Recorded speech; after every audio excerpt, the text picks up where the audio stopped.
Hello and welcome to the Fantasy Life Show. I'm your host, Ian Hartitz. It is a great day to be great. It's a great day to get after that utilization report. Goodness, happy Tuesday, everybody. We got some fantasy matchups to win, and accordingly, we brought in Mr. Utilization himself, Dwain "The Rock" McFarland. Mr. Dwain, happy week 3. Happy week 3, man. Week 1 and 2, always big surprises. And it's like, okay, how much do we adjust? How much are we over adjusting? And like finding that really like fine line. Like once we get to week 4, like we feel a lot better about a lot of the trends, but still in that very interesting phase where trying to walk the line of not overreacting or underreacting. So this should be fun. Hey, whether your fantasy team's 2-0, 0-2, 1-1, what's the best thing you can do? Try to win this one in week 3. All right, guys. So we're going to focus everything on that. As always, we invite you to check out Dwain McFarland's critically acclaimed, internationally renowned utilization report for free over at fantasylife.com. I also got my week 3 early rankings up and a little bit of write up for that. So check that out as well if you are so inclined. But first, as always, it's time for our DraftKings opening lines.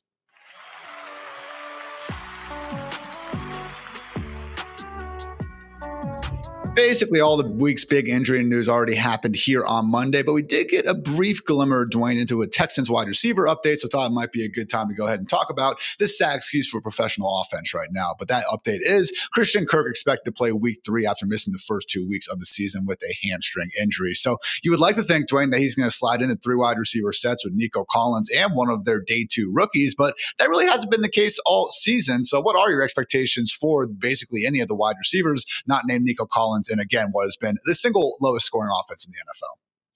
Well, I do think that, there's a chance that Christian Kirk is the second best wide receiver on the team. Like so far, all the other guys have struggled. Xavier Hutchinson, they've given him the most playing time, but only has a 10% target share. You look at Jaden Higgins, he's the next guy in line. Oh, actually, Justin Watson is playing ahead of Jaden Higgins.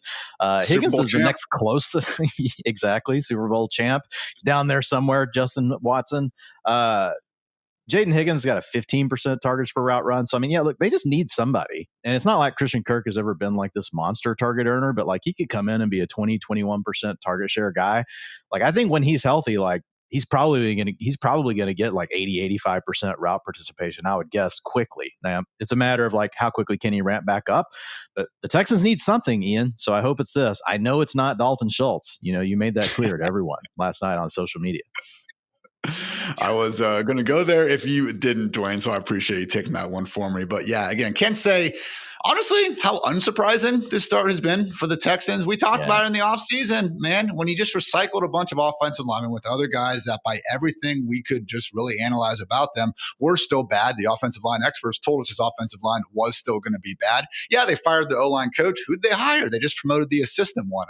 Nick Caley, okay, had his past experiences in New England and Los Angeles, so there was hope that maybe he could design something cool. But Stephen Ruiz wrote a great article at The Ringer about this situation in the preseason, basically saying how the entire new offense were just trying to put more on CJ Stroud's plate before the snap and letting him audible things, which, again, a lot of the league's best quarterbacks do. So I'm not even saying that's a bad idea. But so far, Dwain, sure seems like it hasn't exactly helped. He's taken 6 sacks in 2 weeks.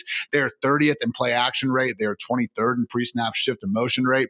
Again, couldn't be more unimpressed with the impact that Nick Caley has had on really everything, except Nick Chubb actually looking okay. 4.1 yards per carry, showed some burst on that go-ahead touchdown last night. So I'm just hopeful that we get more CJ Stroud than Nico Collins. Obviously was trying to get him the football last night, but other than that nice touchdown to start off the game, couldn't get too much going. So at this point, Dwain, beyond Nico Collins, again, Christian Kirk, maybe he does step up. I think we're having a very hard time ranking him comfortably any higher than like wide receiver 50, though, this week.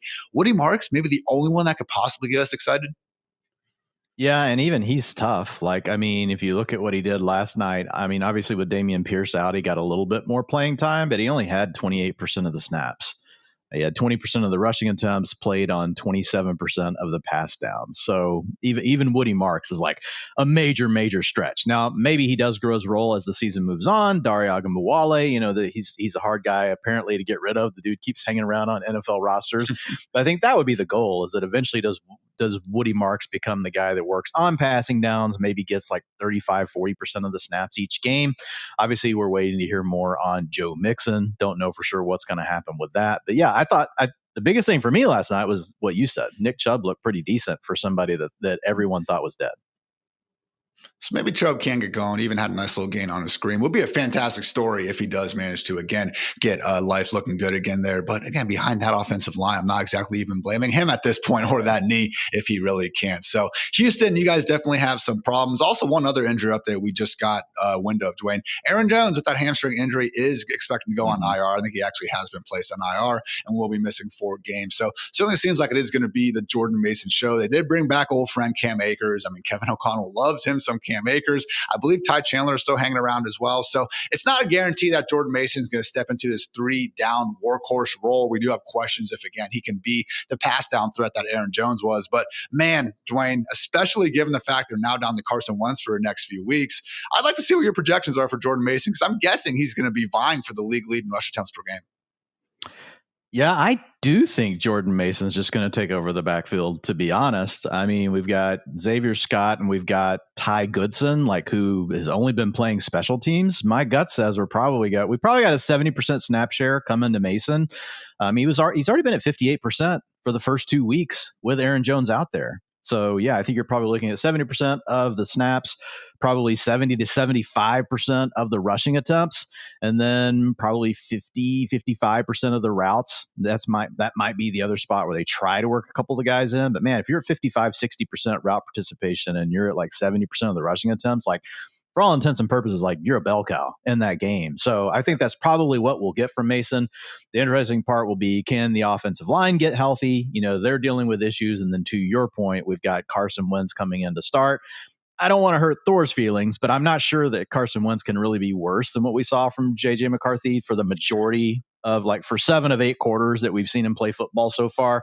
And that's not a knock on him. He's still a young player, but it's very clear that Kevin O'Connell is having to run a different offense. And the reason that we can clearly say that is because it hasn't mattered. If it's been Joshua Dobbs, if it's been Nick Mullins, dude hasn't cared. He's just been back there saying, nope, this is the offense we run. We're going to fling the football around. We got Justin Jefferson. We got TJ Hawkinson. That has not been the case with JJ McCarthy. JJ McCarthy's been a much more conservative attack. So we'll see what happens. My guess is probably somewhere in the middle. Carson Wentz doesn't necessarily get me excited. Oh man, I'm going to be so sad though. If Wentz actually does look better than McCarthy, and then they've got to deal with that mess. So we'll see what happens. But I do think Jordan Mason's going to be in for a pretty massive workload. Just don't know how good the quality of the touches will be. See, Dwayne, you're a better person than me, because I wouldn't be sad if that happened. I would absolutely revel in it. That just embarrassment that would be going on for Thor, just secondhand watching that train wreck. It would be incredible. So again, we are talking about a 2-game sample for McCarthy. So no, please do not completely write the man off as a bust just yet. Come on, people. We're better than that. But yeah, again, just speaking to Mason, he's been running hard all season. I think he's passed the eye test, looked very good. And again, the whole idea behind drafting him was always this potential sky-high handcuff upside in addition to hopeful standalone value. The only thing that really hasn't come to fruition is a high-scoring Vikings offense that we were hoping for. So again, not a situation where we're going to be ranking Jordan Mason all the way inside the top 10 in week 1. But if we can see this group, again, get back to looking like a high-scoring KOC unit, which has been on the table in the past, and now Mason's going to have that every down role, yes, RB1 upside is firmly on the table here down the stretch. So early week 3 rankings, Mason is my RB20. Freeman actually has him RB18. I have him ahead of guys like O'Mara Hampton, J.K. Dobbins, DeAndre Swift, Tony Pollard, still behind some guys like Chuba Hubbard, Chase Brown, Travis Etienne. We're just a little bit more sure of the role and in some cases the offense. So guys, time to get some utilization report goodness though. This has been our DraftKings opening lines.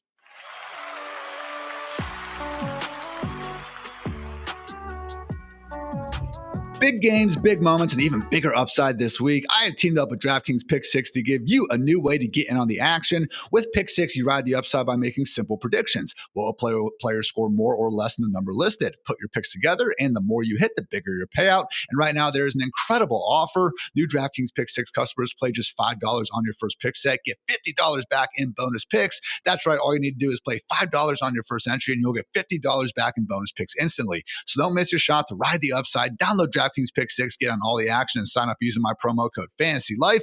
Thanks to DraftKings Pick 6 for sponsoring this. Let's make the season one to remember.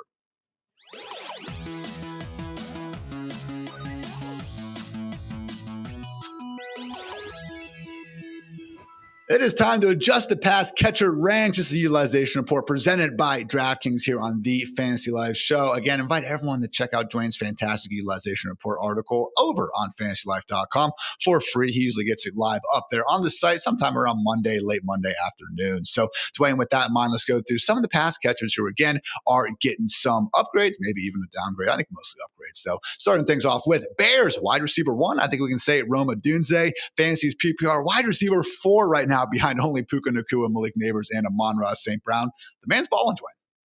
Yeah, man, 23.8 fantasy points per game. And when you look at the underlying data, it really does back it up. He's got the second highest utilization score on the season right now, only behind Malik Neighbors, one spot ahead of CeeDee Lamb. So looking really good for Odunze. 30% target share in these first two games, 46% air yard share. Those are both high-end wide receiver 1 numbers. And he rarely leaves the field, Ian. 96% route participation. So we haven't seen this Bears offense take the step forward that we hoped for. Like, that's the one potential caveat here. Like, we still haven't seen Caleb really go nuclear. But at the same time, it's like, well, if this guy can do this when the offense just looks so-so, imagine if the Bears are to get going. Now, you do still have DJ Moore in the picture. He's going to still have his games. I think the big thing working for Odunze, besides him stepping forward, Ian, is the fact that with Keenan Allen gone, they've really broadened out the route tree. He's not just out there just running routes down the field. Now he's getting to work intermediate, work underneath. If you look at his average depth of target, it's 13.7 this year. Last year, it was higher than that. So I just think being more integrated in the offense, obviously year 2 looking better. And then the guys that really are replacing Keenan Allen, they're not getting on the field. Like Luther Burden, we heard the quote today that they want to get him out there and get him some more design stuff. But I mean, he's not even been out there for 30% of the pass plays so far this season. And then Colston Loveland, under 50% route participation. So if those two guys ever do take a step forward and eventually prove enough to A, get on the field, and then B, do enough to start earning targets from their quarterback, that could potentially hurt Rome a little bit. But there's also a chance that if that happens, the Bears offense just looks better. So yeah, I've upgraded Rome Odunze to wide receiver to that wide receiver 2 range. I don't know where you've got him in your way too early ranks this week, but I would feel like low end wide receiver 2 is pretty safe for Odunze. I think I had him as a high end wide receiver 3 last week. He is my, wide receiver 21. He is Freeman's wide receiver 23. Yeah. So on the same page with you there in that low end wide receiver 2 range. So yeah, man, again, can't say enough good things about Odunze, particularly that silky smooth double move he hit for a nice chunk gain down the right sideline last week. Looking very much like the baller that he was drafted to be. And honestly, similar to the Bears offense hasn't been as clean as the Cowboys, particularly in the run game. But man, their defense has been just as bad as the Cowboys, which no, is not good for Bears fans. Sorry, producer Swing, but it's good for us invested fantasy managers because, again, hopefully we'll continue to get these fantasy-friendly shootouts involving Caleb and company. And to Dwayne's point, hopefully we do see the offense overall start to click just a little bit more as they continue to get more and more experience with Ben Johnson. Let's talk about now, Dwayne, the overall tight end 1 in fantasy football. Tucker Kraft mac and cheese, man. Going out there balling. He is a yak monster. And right now, man, you do not need more than one hand to count the number of guys you want on your roster the rest of the season. Yeah, he has the number 6 utilization score for the tight end position at 82 through 2 games.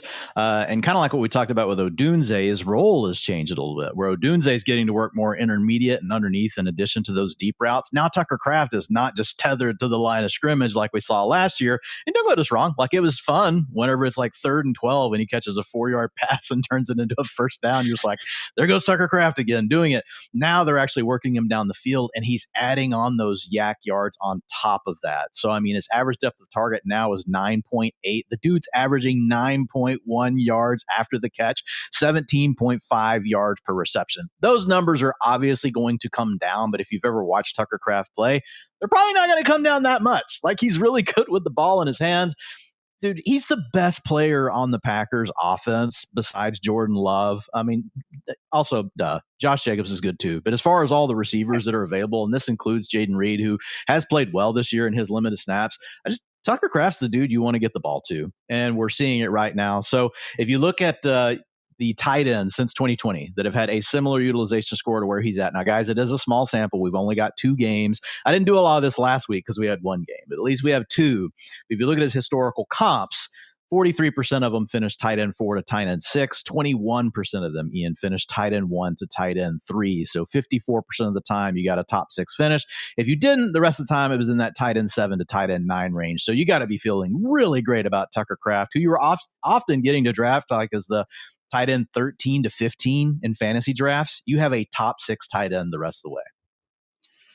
Always like to just take, easy grab, put yards per route run on one axis, targets per route run on the other one. And man, did it for tight ends. And Tyler Warren and Tucker Kraft are just so far ahead of pretty much everyone else, man. Really was wild. Trey McBride, not too far. It was before Monday night for Brock Bowers. But those really are the four, Dwayne. I think we would agree Brock Bowers and then also Trey McBride still have the benefit of the doubt ahead of these two. But man, Kraft versus Warren, I know Tyler Warren's been your guy, man, but that's a conversation. And I just, the answer, yes, I want one of them. Yeah.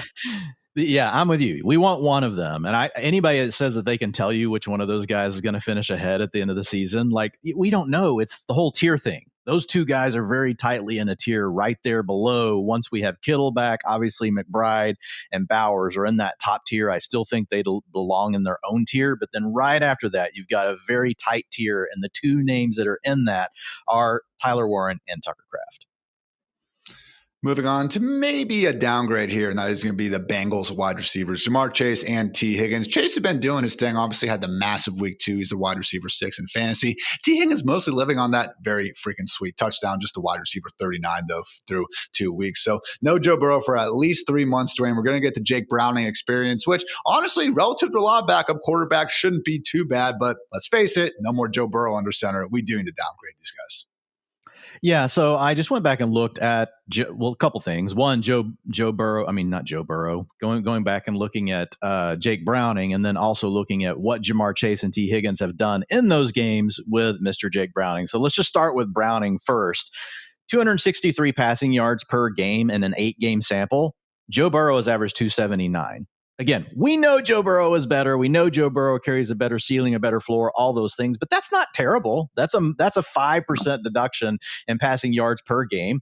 If we look at the passing touchdowns, it is a little bit more of a hit. 2.1 per game for Burrow, 1.6 for Browning. So that's minus 24%. And I think that's the spot that we will fill it the most. If we look at the games where Chase played at least 70% of the snaps, he had one, and I had to do this because there was one game in there where he got hurt when Browning was the starter. But in 7 of those 8 games he was playing, he averaged 15.9 fantasy points. Ian, obviously it's not like the 20 that you're hoping for if you drafted, Jamar Chase number 1 overall. But if we go back to 2012, 16 fantasy points per game, that's a top 12 wide receiver in PPR formats pretty much every single year. So I think you still have a wide receiver 1. I look at him as a downgrade to mid-range wide receiver 1. If we feel like we need to make another downgrade, we can, but he's still Jamar Chase, still looked really good last week, even in the plays with Browning. And then Higgins is very similar, honestly. I expected to see a bigger drop-off. What's funny is, like, some people will take this the wrong way. Higgins actually scored 17.7 fantasy points in the games that he played with Browning. So I know someone is going to hear that and be like, oh, this is better for T. No, just take it as, like, it's not a massive downgrade for either one of these guys, but it is a downgrade. So I think T. Higgins moves to that borderline wide receiver 2 territory. Ian, real interested to hear where you have him in your way too early ranks. My guess is somewhere between like 20 and 28. Wide receiver 28, Dwayne, you are good at what you do. Again, right there alongside George Pickens, Jameson Williams, Terry McLaurin, Marvin Harrison Jr., where, so good at football that maybe he's not going to need, 9 perfectly placed targets like he could otherwise get from Joe Burrow. And the good thing I like about Browning that we saw in a lot of those games, I mean, he does have that irrational gunslinger backup confidence that you want. No offense to someone like Cooper Rush. He won some games as a backup, but like that is the example of someone who's going to be much more of a dink and dunk artist, isn't exactly going to be trying to put the offense on his back, playing more to hopefully the team strengths and stuff like that. Browning, again, 3 picks last week. That's not good. Obviously, you would like your offense to keep the ball, but it does demonstrate the reality that, again, he is going to try to push the ball downfield, not play scared like a lot. So, Dwayne, we did have a question from our guy Mogul in the chat. Appreciate you guys always hanging out with us live. But, Dwayne, utilization score, does it factor in the quarterback in any way for the wide receivers involved? Yeah, so catchable target rate is a big part of the utilization score, and that's the main component that the quarterback is contributing to. So it hurts guys like Justin Fields, which pulls down someone like Garrett Wilson. So you will see some of these wide receivers where you see that they've got a really good target share, or they've got a good target per game number. This happened to Calvin Ridley last year. He got dinged in the utilization score because so many of those targets were uncatchable. It's also, I don't show it in the report itself, but the other thing where it shows up, Ian, and this comes from you talking about a lot. I went and researched it, and you're a smart guy. It actually did matter and carried signal, but it's the uncatchable air yards as well. So catchable air yards is what I count the most in the formula for the utilization score. So those are the two biggest areas where the quarterbacks impact. The other thing that you can say is fantasy points are 23% of the equation for the utilization score. So you also know, like, if you play with Josh Allen, you play with Joe Burrow, you play with guys that throw a lot of touchdown passes, that's obviously going to bleed over into your fantasy score because it's going to help your touchdowns. So that's obviously the other way.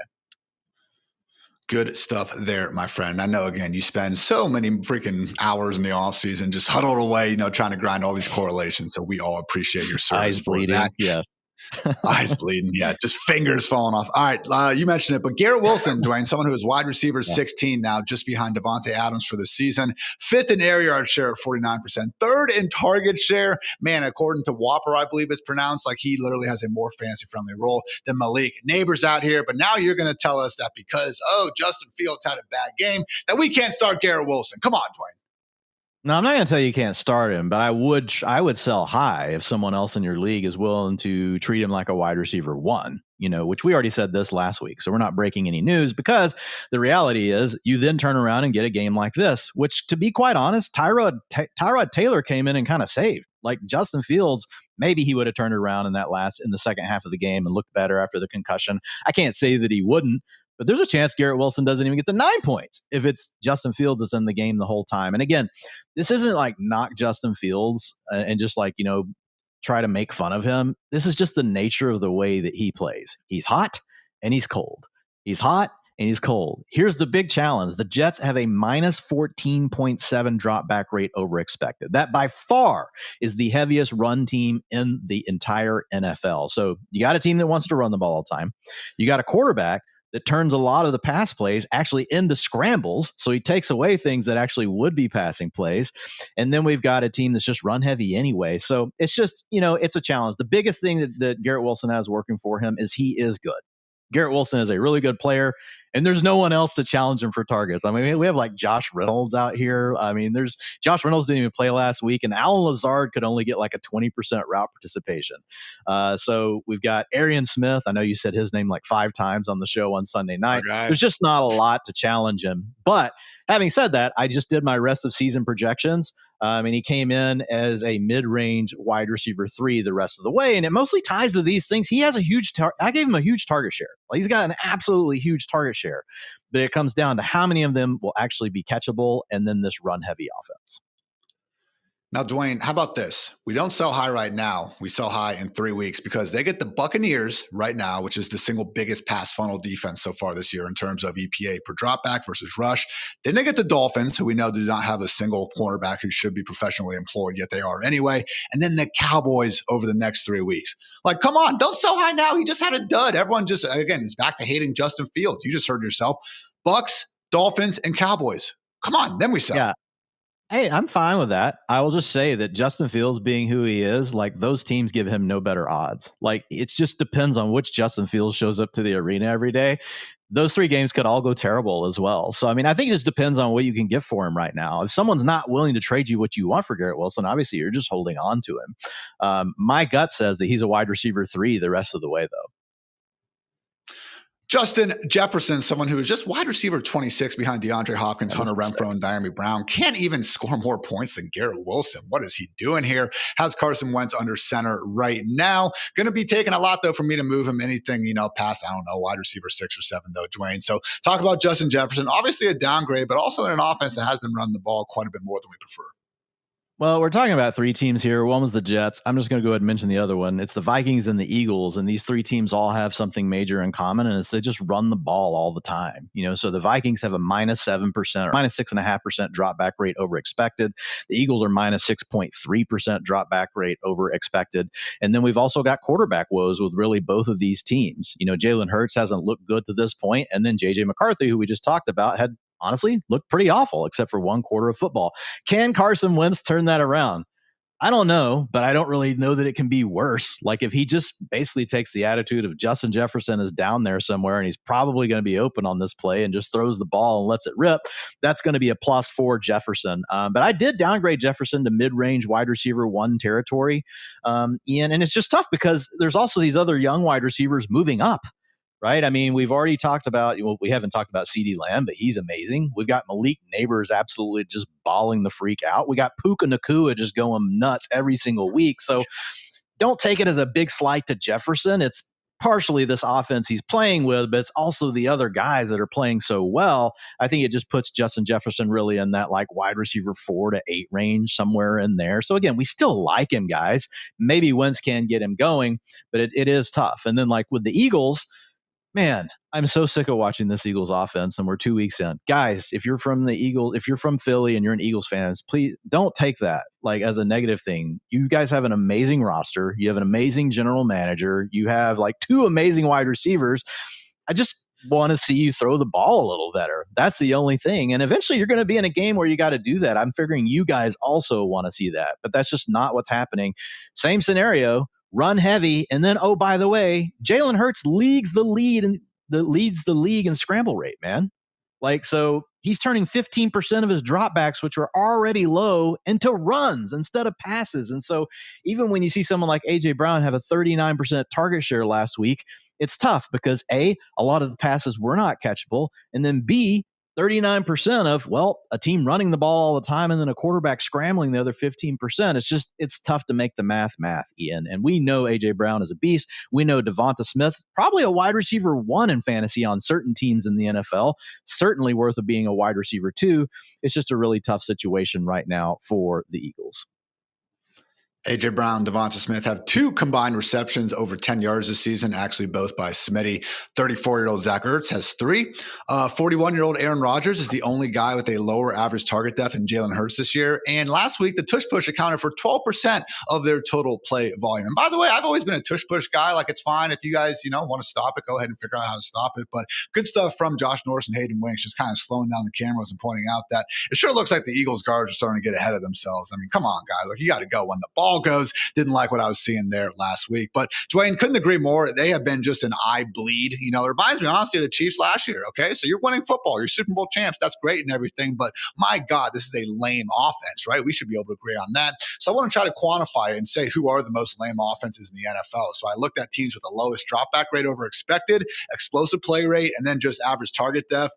Bottom 5, the 49ers, who, all those injuries, I'm not really going to hold that against them. The Browns, which sucks because Joe Flacco has been a gunslinger the last 2 years, but he's not really doing it this year. The Saints, again, young quarterback, not going to hold it too much against them. The Falcons, maybe some injuries are playing, but yeah, Michael Penix not exactly pushing the ball downfield as much as he was last year. It'd be a lot cooler if we did. Of course, though, Dwain, the lamest offense in the National Football League, the Eagles, go Birds. 30th in dropback rate over expected, 30th in explosive play rate, 31st in average target depth. Sad.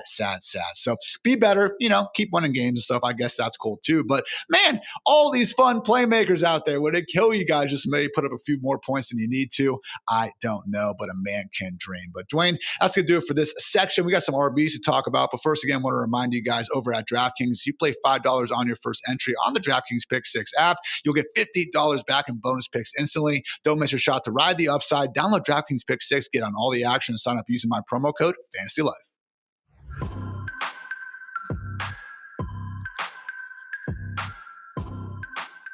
Time for running back, stock up and stock down, kicking things off with the Cowboys RB1, Dwain, someone who has more PPR points than any running back not named James Cook or Christian McCaffrey.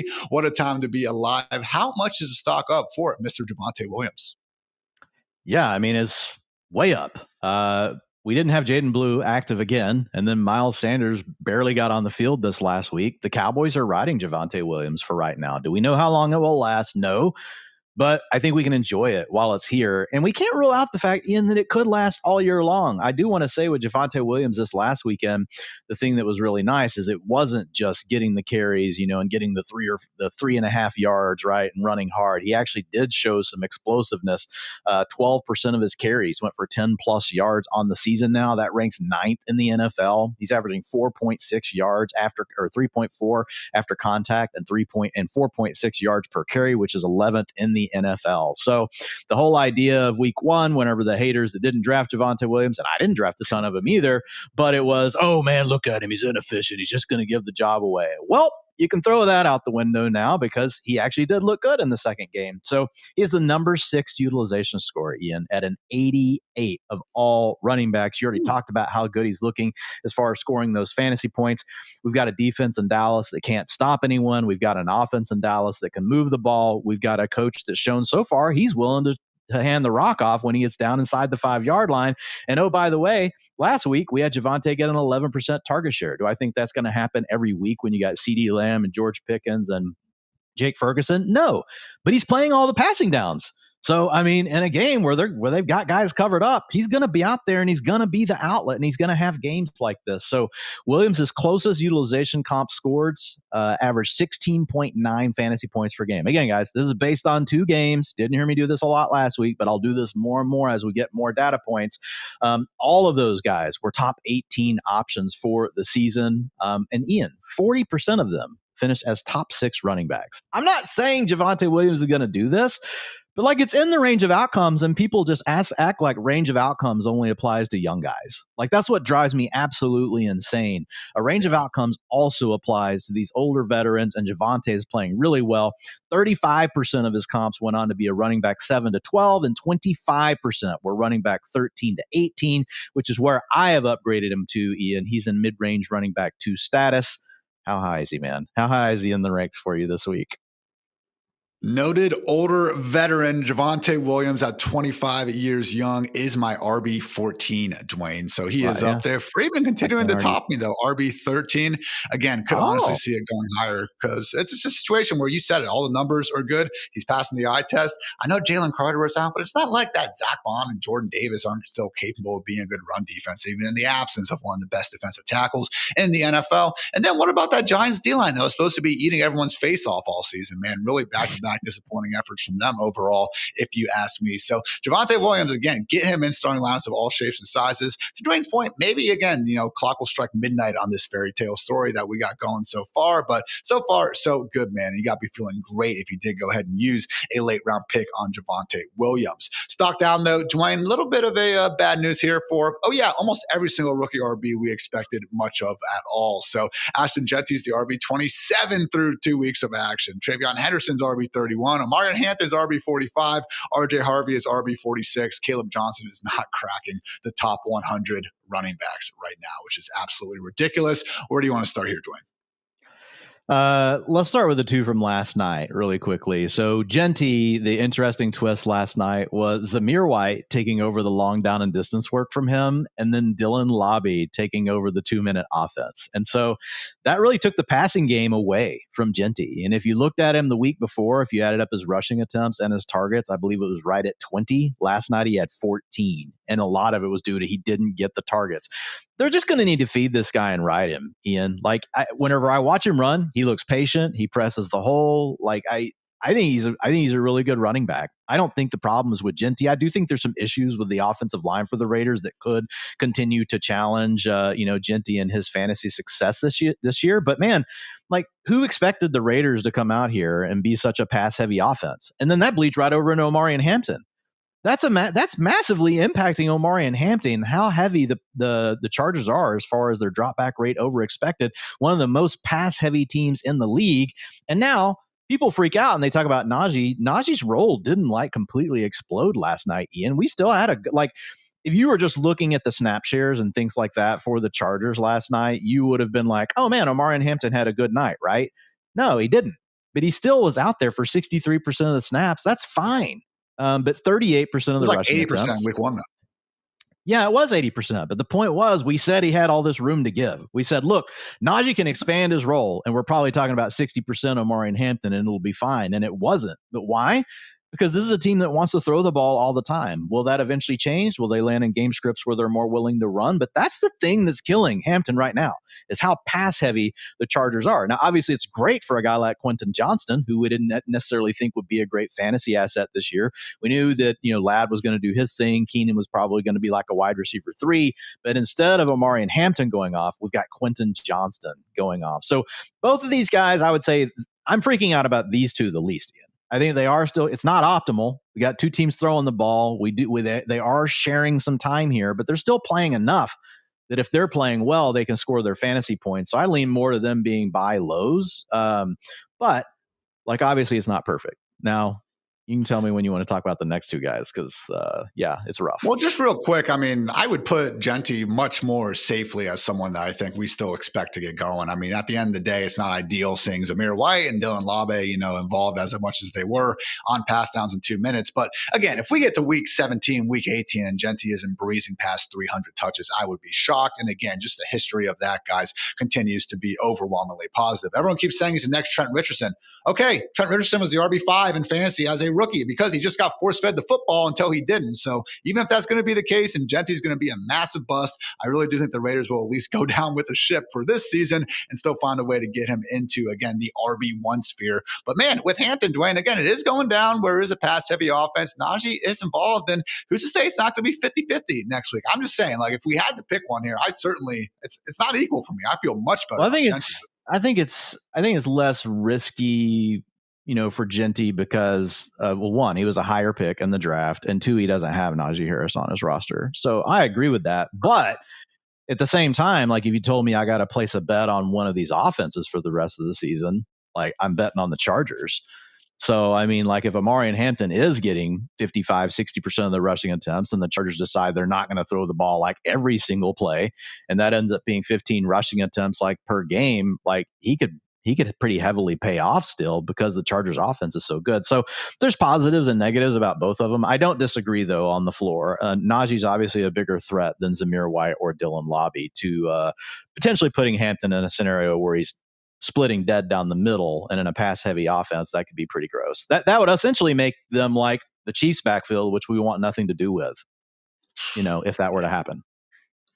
Not good, Dwain, not good. Also not good, Trayvon Henderson so far this season, scoring outside the top 30 running backs. Ramondre Stevenson, not only taking the work, but looking good with it. We even got Antonio Gibson being the one who's making, these game-breaking kick returns happen. So out of all the things that could have gone wrong for Trayvon Henderson this year, Dwain, I did not think his issues in pass protection would be what perhaps was getting him pulled off the field.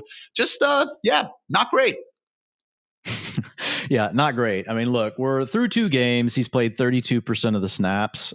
He's only gotten 22% of the rushing attempts. We thought that would be closer to 30, 35% and eventually work his way into the 40s. He's got a long way to go. Route participation's about where we thought it might be early in the year, 35%. We thought it might be closer to 40, but his targets per route run when he's out there, 23%. So they're still throwing him the ball when he's on the field. So there is this silver lining of there's still hope for Trayvon. All you can do, guys, is wait. And I get it. Ian and I drafted this guy a ton. We're sick about it. We recommended that you guys draft him as well. And there's nothing we can do about that now other than say, okay, what is our next move with Trayvon Henderson? And the next move is to wait. I think you have to be patient. You're not going to get anything for Trayvon Henderson at this point. And nothing has changed about the player. He is still an elite playmaker. He's still good in the passing game. He can still hit home runs. It's just taking longer than what, folks want. And I get it. When he ended up moving into rounds 4 and 5, Ian and I had to take him in round 3, right? You guys were at least still getting to take him in rounds 4 and 5 of your home drafts. But when you take a player that high, you expect them to immediately contribute, to your fantasy offense. So I get it. And that creates this massive panic moment. And he does need to be, he deserves bench banishment. He should be on your bench. Just don't cut him. That's the biggest thing I would say around Trayvon. Don't cut him and don't sell low on him at this point. Again, you're not going to get anything that you feel good about anyway. So yeah, it sucks. Guess what? Right now, me and Dwain were absolutely wrong. Just as things stand right now. But remember, it's also an 18-week season, guys. We got a lot of time for us to hopefully be right, hopefully get back in your good graces. Again, to Dwain's point, still looking very explosive out there. Looks like a playmaker. I'd be very surprised if we do get into December and we don't see Trayvon again pushing for hopefully the 12 to 15 combined carries and targets per game that we know he can make a ton with. Similar sentiment, Dwain, for RJ Harvey, someone that, again, we also were happy to draft, maybe not jumping out and screaming at people to do so the same way we were with Trayvon Henderson, but just the RB 46 right now. Again, he's flashed too. That cutback run in week 1 was fantastic, but right now, unfortunately, still have Tyler Beatty getting some targets and still have J.K. Dobbins leading the way on early downs. So RJ Harvey, another one who is on starting lineup probation, but again, please don't cut, and for the love of God, please don't sell low. Yeah, nothing really to add there. You hit it all. Like their snap shares are almost the same, 32% for Trayvon, 31% for Harvey. And the reason like we're down on both of them is also the same. It's Antonio Gibson being more involved than we thought with 12% of the snaps in New England. And then Tyler Bidet being at 19% for the Broncos. Like, and then taking specifically the passing down reps, which at least Trevion's not dealing with. So RJ Harvey is literally like a between the 20s guy. J.K. Dobbins getting all the work when they get into scoring position. And then anytime they want to throw the ball, they're going to Bidet, which really just means Harvey's out there, like, honestly, like getting some of the lowest calorie touches that we can get in fantasy football for running backs. Now, first down touches can be really good. He's getting plenty of those. But again, to your point, don't let him go. Don't sell low. There's no point in any of that. You just need to get him to your bench and then let things play out. Still a very dynamic playmaker. Finally, I think we need to talk about Caleb Johnson, buried as the RB3 in Pittsburgh right now. But for what it's worth, Dwain, Mike Tomlin confirmed that Johnson will probably not be returning kickoffs in week 3 for anyone that still had doubts about that.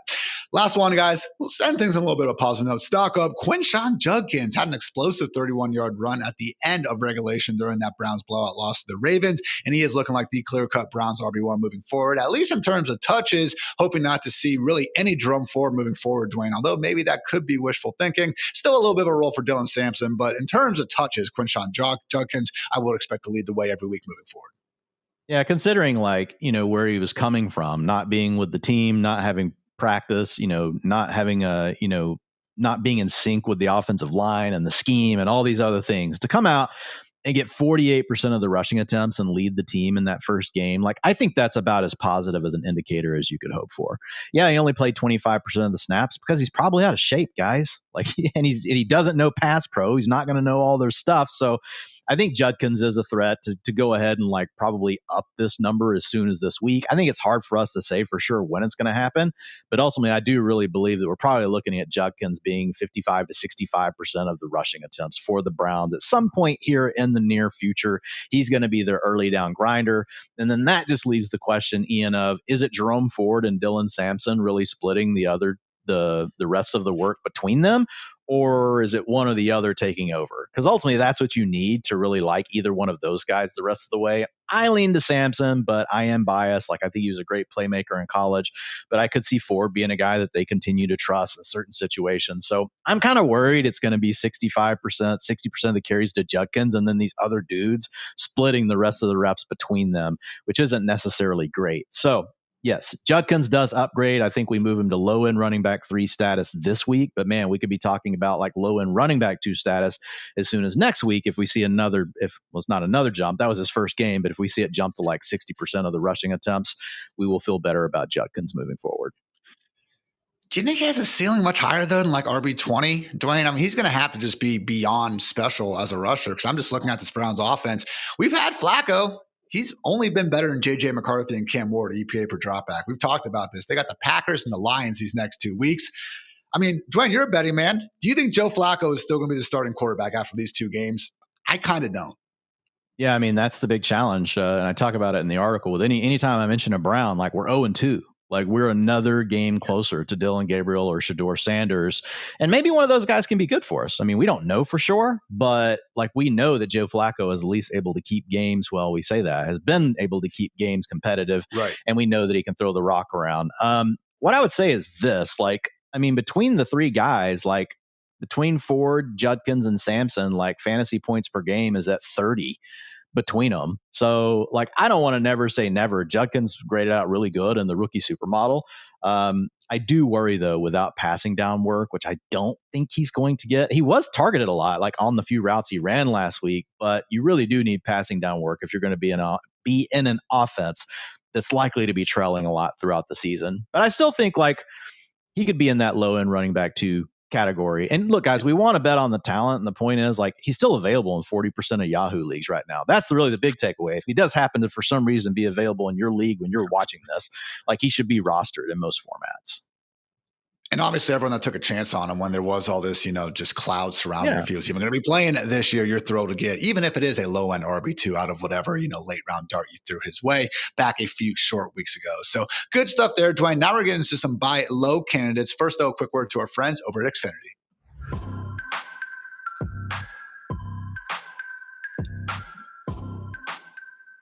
Hey guys, we're introducing the 5-year price guarantee from Xfinity. One internet price, 5 years guaranteed. Life is unpredictable, but the price of your internet should not be. You can get a reliable price for a reliable connection. And yeah, shout out Xfinity, to Xfinity and beyond, as Dwain would say. And when Xfinity goes all in, they mean all in. Get Wi-Fi equipment and unlimited data included, because change is always happening. This year's RB1 may fall off next year. The first overall pick 5 years from now may not even be in the league yet. But no matter what changes in 5 years, the price of your internet will stay the same. Learn more at Xfinity.com. Restrictions do apply. New residential customers only. Taxes and fees are extra and subject to change.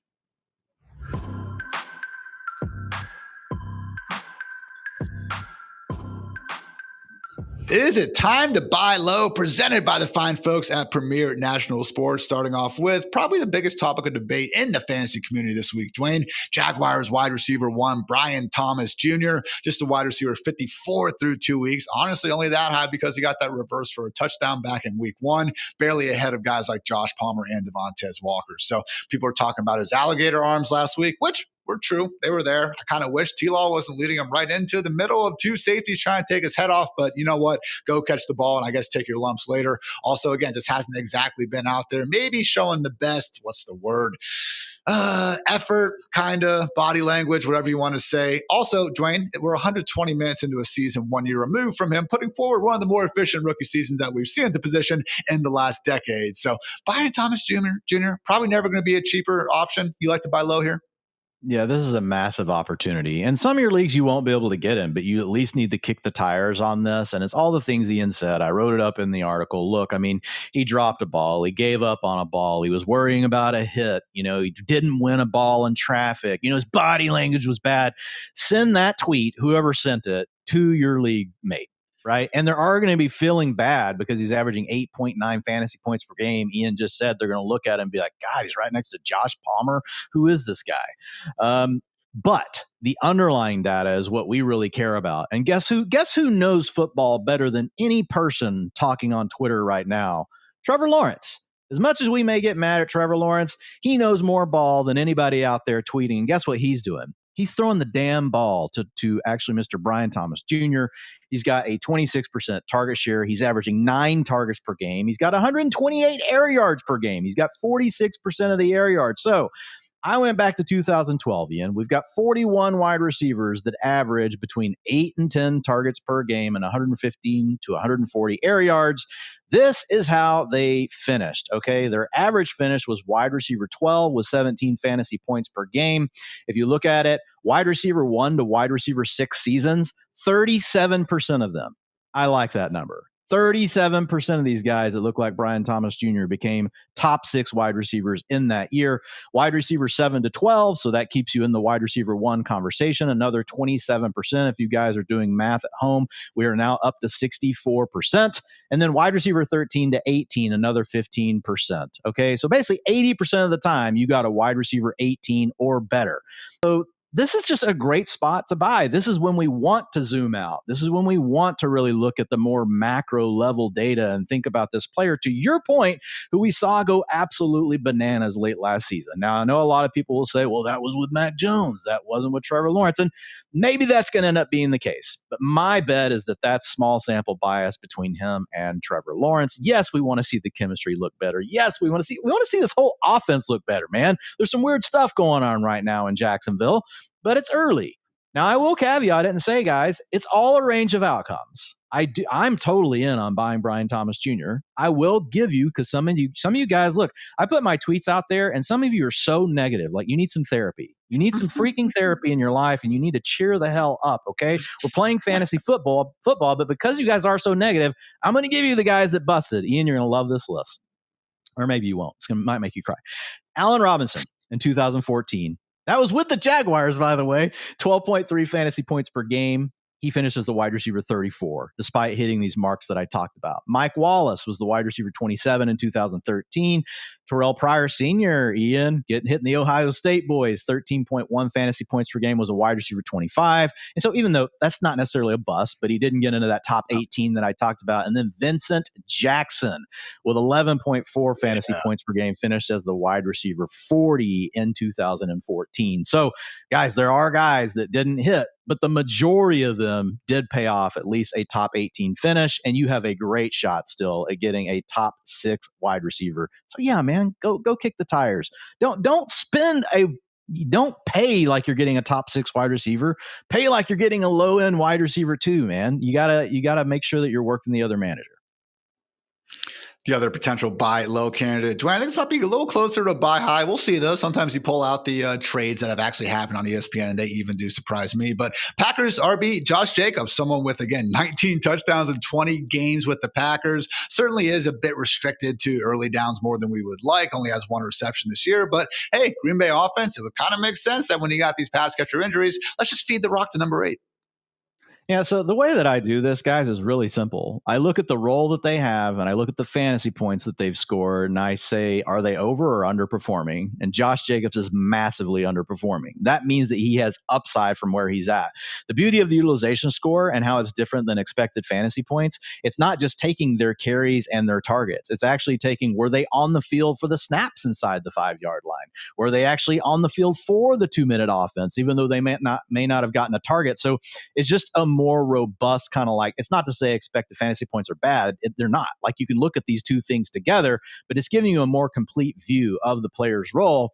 And so when you look at Jacobs averaging 14.2 fantasy points per game, the historical comps that have done the things that he's doing right now average 19.5 fantasy points per game and finished as the running back 5. Okay.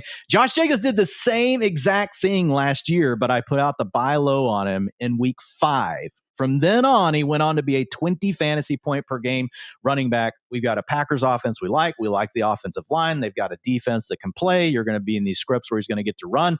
Might the manager in your league know that he's just too good to sell low on, or, let you buy low on? Yeah, that might happen, but you should still go try. Guys, you're all in these leagues where you're like, damn, wish I would have sent that trade offer. That dude just got a steal. That's all I'm telling you to do. Is just go out and see if you can get him. Because right now, I'll tell you this, the Josh Jacobs manager doesn't have him on their, there's no way I'm trading this guy list. Because people are human beings. He's only averaged 14.2 fantasy points. There's going to be a crack in the armor, man. Like, if you can put the right kind of deal together, you get Josh Jacobs. You at least have to try. And I think that was the best point, Dwain, because we're all in those leagues where we see the trades and you're like, oh, come on, dude, that's what happened. Be that guy where everyone's saying that about you. So again, with Jacobs, guys, 150 rushing yards this year. And yeah, a lot of that is volume based, 127 after contact. Because of some O-line injuries that presumably will get healthier as the year goes on, Jacobs, again, is dealing with an offensive line that has produced just the 26th most, RB rush yards before contact per carry. So again, hasn't been easy sledding in Green Bay. In fact, Jacobs has still been making, RB2 production out of that. Again, should be even bigger and better things to come. So good stuff there, guys. We do have some more evolving backfields to talk through. Did want to give a quick shout out again to our sponsors of this segment over at Premier National Sports, because if you or someone you know is looking to play sports at the collegiate level and need help navigating the world of recruiting and NIL, the fine folks at Premier National Sports have got you covered. Get in touch with their team over at premiernationalsports.com.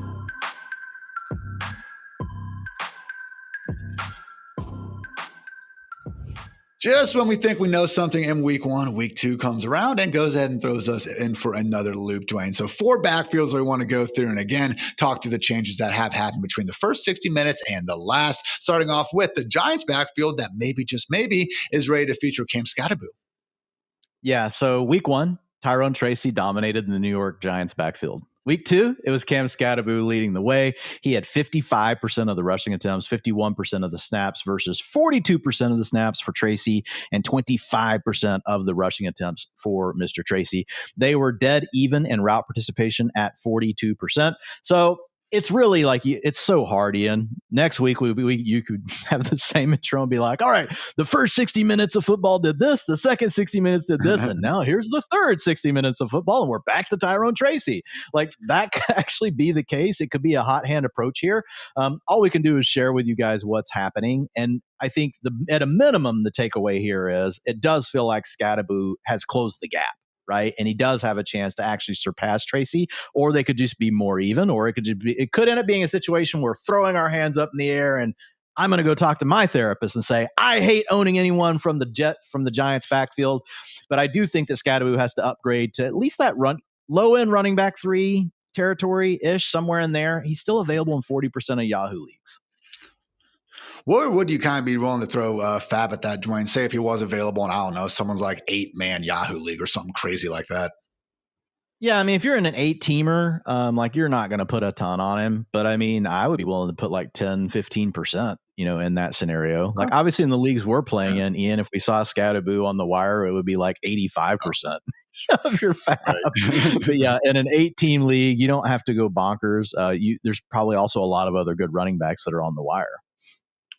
Yeah, I mean, just total hypothetical situation definitely doesn't, apply to any of us here. Cam Scatterbo is my RB29 on the week, though, Dwain. So I think you nailed, again, the RB3 treatment ahead of this Sunday night matchup. That, again, is not going to be easy against Chris Jones and the Chiefs. But as we know, Scatterbo certainly, I should say, very adept in the pass game when used there. Let's talk about the Cardinals, Dwain. A situation where, yes, James Conner is still leading the way in terms of touches, but the pass down usage in particular starting to look very interesting for Mr. Trey Benson. Yeah, man. Very interesting twist last week, seeing Mr. Trey Benson come out here and get a 55% route participation and played 100% of the 2-minute offense, 100% of the long down and distance work. Roles that were normally reserved for Mr. Amari DiMercato, right? This is the Dare Ogunbowale of the NFC we're talking about, and Mr. DiMercato. And those reps went to Trey Benson. And so that means a few things here. Number one, like, the coaching staff is gaining confidence in Benson. It also means that if something were to happen to James Conner, like, he could be in a bell cow role. I know he's a guy that we've talked about in the past, like in the preseason, of like, are we really sure? Like, we know he'd probably get most of the rushing workload, but would he really have any sort of chance of taking over passing down work and being similar to what we've seen from James Conner in the previous 2 seasons? I think you and I kind of lean towards, that's iffy. I feel a lot better about that now. And he's available in 48% of Yahoo leagues. Trey Benson carries astronomical upside should something, knock on wood, never want this to happen to Mr. James Conner. And you mentioned it. Conner's still leading in the total opportunities. So if you take your rushing attempts plus your targets, 14 per game, but it's not like Benson has done nothing. 5.5 attempts per game plus 3 targets, 8.5 per game. That's definitely closer than you and I probably thought it would be heading into week 3 of the season. So big takeaway here. If Benson is available, you definitely want to try and pick him up. This is also a slight downgrade, man, for James Conner. Because, like, if Benson's going to be involved in both of these ways, it kind of limits the ceiling for Conner in these certain game scripts that work out where we're like, oh, man, we get the 25, 30-point blow up from Conner. I think it's going to be tougher with Benson being this active. Dude, and we have matchups against the Saints and the Panthers to start the year. And it's lucky Conner got a pair of touchdowns inside the 5-yard line, man, because he has not been able to get too much going on the ground. Cardinals are becoming one of my least favorite teams to watch, Dwain. You get a cool Kyler Murray scramble from time to time and everything, but I'm just constantly pissed off at the lack of Marvin Harrison Jr. usage. And now the run game isn't even ripping off big plays for the most part. It's pretty similar to watching the Eagles. Great. Yeah. Yeah, honestly, it's pretty similar to watching the Eagles. Not very fun. Yep. Wish Jonathan Gannon hadn't brought that part from Philly over into Zona. We'll see what happens. Maybe he'll start winning. Yeah, he is winning games, to be fair. 2-0 Cards. Go Birds down there as well. Let's talk about the Jaguars, Dwain. Again, Tank Bigsby, speaking of the Birds, joined the Eagles. And now we have a more condensed situation. Also, seemingly RB3, LaQuint Allen not quite as involved. Talk about Travis Etienne versus Bashal Tootin. Yeah, man. ETN looked great again, and he is the clear number one back here, guys. So, I mean, he had 66% of the attempts, 54% of the rushing attempts. Yeah, you'd like to see that number more like 65%. But I mean, with where you got to draft Travis Etienne, anywhere close to 55%, you're liking. So we already talked about him becoming a mid-range running back 2 last week. I think that still sticks here for Etienne. He's obviously got the big playability to give you a running back 1 game in any week. But Bajal Tutin is the big news here, because with Bigsby moving on, went up to a 31% rush share. He gave you 15.4 fantasy points. Now, part of that was due to Travis Etienne being tired and Tutin getting out there and catching a pass that he took in. But hey, he still caught the pass and he took it in for a touchdown. So Tutin's just another one of these guys, man, that moves higher and higher up like that, handcuff ranking. Is he going to have any standalone value? I think that's still TBD. He scored the touchdown last week, which did give it to him. But I think he's in the same range here as probably what we just talked about with Trey Benson, and he's available in 45% of leagues. Won't be tomorrow morning, but you guys make sure you do check for it. Bajal Tutin, a very electric playmaker. And if you didn't check out the episode of Talk Data to Me last week, I had Mr. Matt Waldman, the film guru, on. We talked about most of these running backs that we're talking about today. Javonte Williams, we talked about. Travis Etienne, we talked about. Bajal Tutin, we talked about. Ashton Genty, Omarion Hampton. We worked through all those guys and what Matt's seeing on the film. You're going to like what he had to say about Mr. Bajal Tutin. Love me some good Matt Waldman analysis, particularly when we start getting, again, the 1990s RB comps and stuff like that rolling around too. One of the best in the business for a long time for a reason. Nice. Was that for Caleb? Upright run style or something different? I can't remember now who McFadden was for. I actually think it was Omarion Hampton. Okay. Fair enough. I can see that one too. Last one, Dwain, Seattle Seahawks. Okay. Kenneth Walker put up some big numbers in week 2. Surely that must have meant the Seahawks turned the backfield over to him. Not so fast, my friend. What actually happened in week 2, Dwain? Yeah, so this one is kind of like, I wasn't trying to bait and switch you guys. I just wanted to keep everything in one spot in the article. This backfield actually didn't evolve, but the fantasy points from week 1 to week 2 did evolve. So there was an evolution in the backfield, and that's what Ian just said. Kenneth Walker scored 18.8 fantasy points in week 2 after scoring 5.4. Did his role change? No. Week 1, he had 42% of the rushing attempts. Week 2, he had 45%. Did he run more routes? No. He did not. He actually ran less. It went from 35% down to 17%. Did he get more short yardage work? Yes, he did. He got 40% of the short down and distance snaps instead of 25%. So some of that comes down to the way these, how it goes, Ian, the drive you actually get in and the way that it works out. It's not always you have a specific role. It just happens to be the drive that Kenneth Walker was out there. There was more short yardage stuff. The big takeaway here, though, is the fact that Zach Charbonnet did still remain in the league. He had 52% of the snaps, higher than his week 1 at 46%. The other big takeaway is this sucks. This is not good. This isn't good for either running back. Now, we do have a team that's willing to run the ball. We know that Clint Kubiak is as willing to pound the ball as anyone. So you're going to get into some run-heavy game scripts where it's going to be okay. But, man, utilization score comparisons, guys.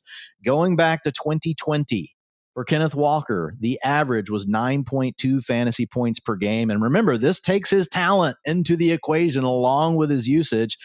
53% of them, Ian, this is a sad day. 53% of them were running back 4s. 25% of them were running back 3s. Zach Charbonnet, the average comp scored 8.1 fantasy points per game. 56% of them were running back 4s, and only 10% of them made it into the running back 3 conversation. So these guys, we talked about it last week. They're both RB3s. That's where we're ranking them. There's nothing we can really change about it. Do I like Walker better as a player? Yeah, but do I know that that's going to suddenly change everything around? We hope. We hope one of these guys, I'll be fine with either one of them taking it over, so we just know. But right now we don't. So don't get overconfident, guys. We don't know for sure what's going to happen here. It could just be the same thing the rest of the way. And it could be a situation, Dwain, where, again, similar to the Garrett Wilson conversation, they're home favorites now against the Saints this week. If there was going to be a potential game for him to continue to kind of put things together, even on limited volume, I could see it being this one. So low-end RB2 for me here. But, man, if we get another game where it's just this split down the middle, Yeah, it's going to be problematic, man. And the thing is, too, like and I just kind of thought of this because, yeah, you would like to think that, okay, if Walker continues to outperform Charbonnet, that more workload will go to him, which is very possible and stuff. But remember, Charbonnet was a lot better than Walker in week 1 in terms of yards per carry. I don't think just because Walker all of a sudden was better in week 2, they're going to say, oh, yeah, that's the one that's for real. Okay, now we're just going to feature KW3 moving forward. I think it's going to be split, guys. So we'll see what happens. With Charbonnet in that game. Kenneth Walker started the game, got the carries on the first drive and looked great, and they still somehow wound up giving Zach Charbonnet more work. So it wasn't even a hot hand thing where it could be like, oh, Kenneth gets the hot hand, we get 65%. No, Kenneth had the hot hand. Zach Charbonnet had the freezing cold hand, like fingers freezing off frostbite, and they still put the dude out there. It's like in those old video games when you have a player like literally on fire, Kenneth Walker just chilling on the sideline on fire. So the one good thing, guys, Sam Darnold is PFF's 3rd highest graded passer. And like I'm not saying I think he's the 3rd best quarterback in the league this season, but I agree generally with the eye test that, yeah, he has looked pretty good out there, even in the week 1 loss to the 49ers. So that could help, again, the scoring upside for both be a little bit higher than maybe we were thinking a few short weeks ago. But guys, we got to get out of here again. Thank you as always for tuning into the Fantasy Life Show. If you like the show, then like the show. Always appreciate if you guys want to subscribe and maybe even leave a review as well. Every little bit helps us. So for Dwain, for producer Matt, for producer Kelsey, I'm Ian. Thanks again for tuning in. Until next time, take care, everybody.